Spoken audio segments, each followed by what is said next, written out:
Bruce.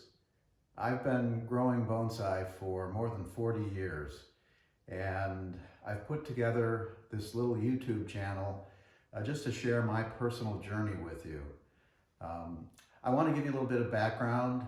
I first encountered bonsai in 1978 at Longwood Botanical Gardens in Kennett Square, Pennsylvania.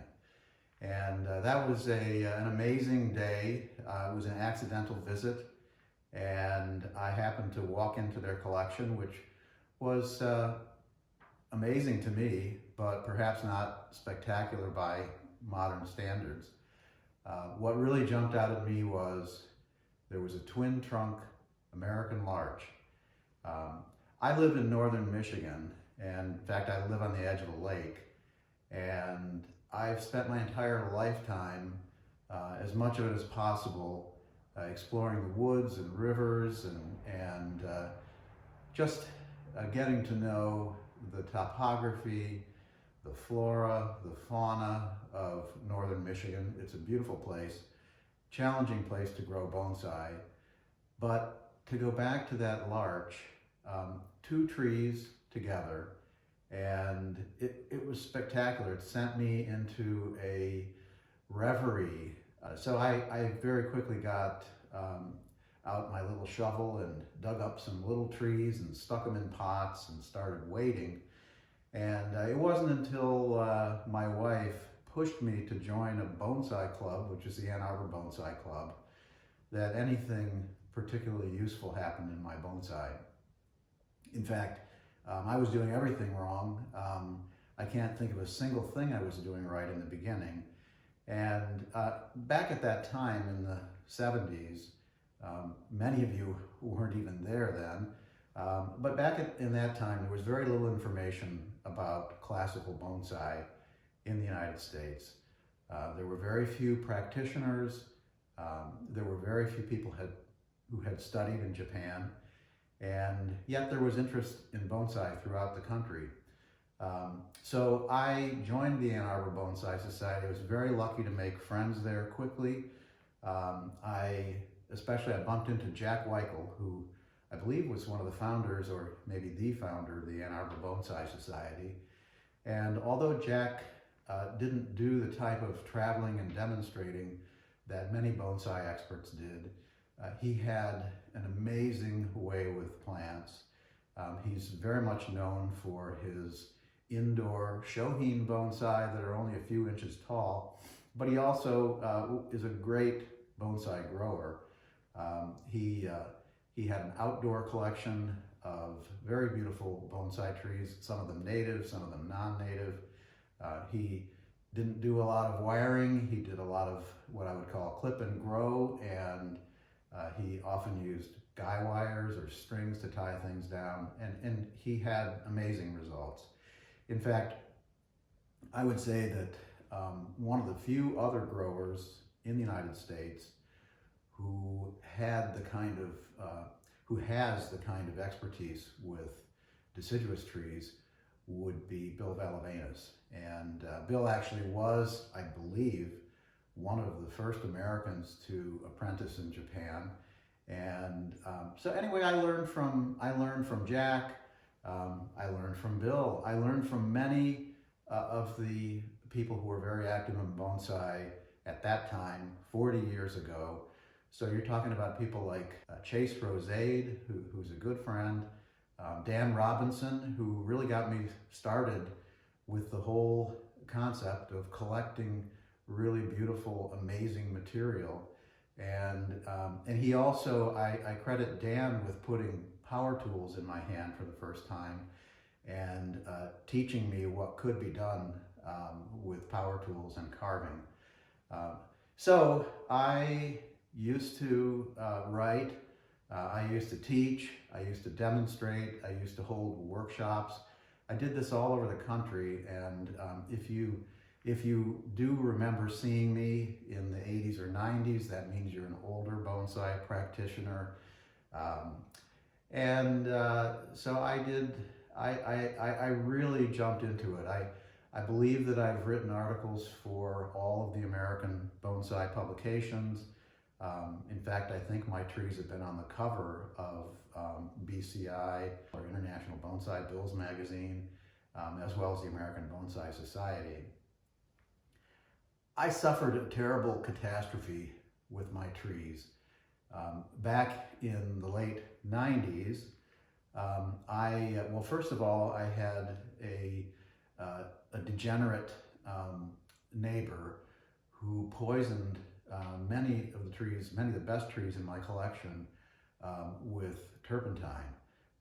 Don't ever get turpentine on your bonsai, it's a bad thing. And at that time, I lost about half of my trees.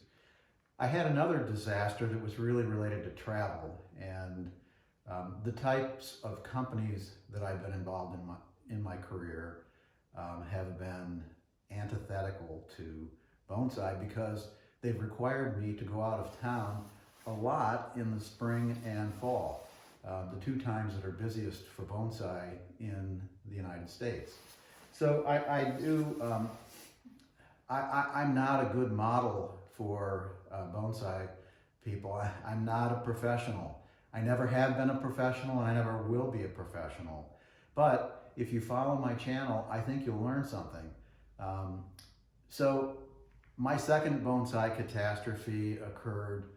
It was related to travel. I was gone.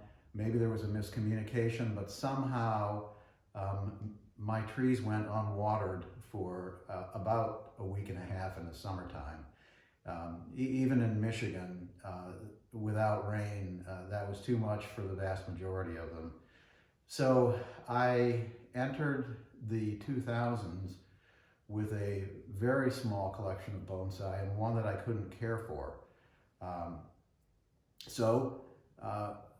The trees that had survived the two catastrophes went into growing beds or into the ground.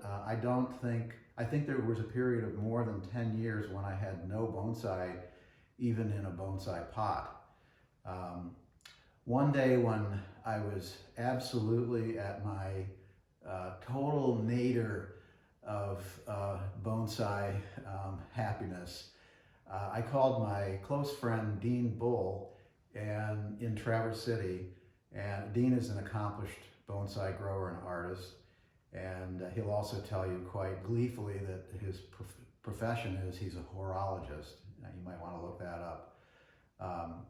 So I called Dean and I said, Dean, my trees are all going to die unless you take care of them, and would you do that? Would you allow me to grow my trees at your house? And he said yes. Amazingly, he said yes. By this time, I was down to maybe a dozen trees from, at my peak, around 300. And so I dug those trees out of the growing beds, and I went to Dean's, drove them straight to Dean's. It was very early spring. We had no bonsai soil to pot them in, so we mixed up our own from ingredients that we got at local nurseries that were not meant for bonsai. Not very great soil, but better than nothing. And we put my dozen or so trees into pots, and that was maybe 7 or 8 years ago, and Dean has cared for most of them ever since. Of course, I work on them from time to time, and I spend as much time as I can with Dean. But increasingly, I had been pulled away from bonsai because I started a company to sell garden tools. Ironically, garden tools pulled me away from what I believe is the peak of horticulture and the peak of gardening. But it was important to me, and it was something that I had always wanted to do. That company was called Radius Garden. It still is. Somebody else owns it today. Starting a garden tools company really destroyed my bonsai practice. And ironically, that same company brought me to the point today where I can return to bonsai. I invented a shovel called the Root Slayer shovel. I'm certain as I say that many of you are actually using it. It is the best-selling shovel for bonsai collecting in the world. It's in fact probably the best-selling specialty shovel right now in the world. It's spent many, many weeks. In fact, most of its time on Amazon. It's been in the top 5, and it's often #1. So having invented the Root Slayer and having spent many years building my company, I was able to sell it and move to northern Michigan, where I intend to rebuild my bonsai collection. It's going to be challenging because it gets very cold here. We have winds up to 50 or 60 mile an hour gusts. It's a challenging environment. We have deer that love to eat many of the species that I want to grow as bonsai. And so this channel is really the channel of my personal journey back to bonsai. And if you really want to learn about bonsai, and if that's your focus, I really want to refer you to a couple of other channels. You should look up Bjorn Bjorholm or Ace-N Bonsai. You should look up Ryan Neal or Bonsai Mirai. Both of those channels are listed in the channels that I watch here, and I highly recommend that you learn from these fine young men who have spent many years in Japan and are now practicing bonsai professionally and know more than I ever will know. On the other hand, if what you're interested in is me or my personal journey in bonsai, then you're definitely in the right place, because I plan to release quite a number of videos in the coming years. And I do have trees crazy enough to say I have, for example, a fairly sizable juniper that I dug up 40 years ago and have never ever styled as a bonsai. In order to style that one, I'm going to need to use some of the modern bending techniques and actually bend a giant branch and turn the whole thing upside down. Anyway, that's one of the projects that I have. I do have some trees that are quite refined, and I'll be refining them further and sharing that.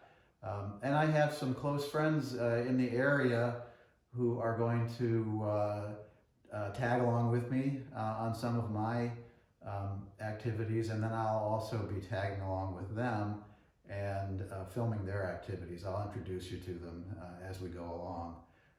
Anyway, that's what this is all about. This is my channel. It's about me. It's about me and bonsai. It's a big part of my life, bonsai, but it's not all of it. And like I said, I've never been a professional. I'm not a professional now.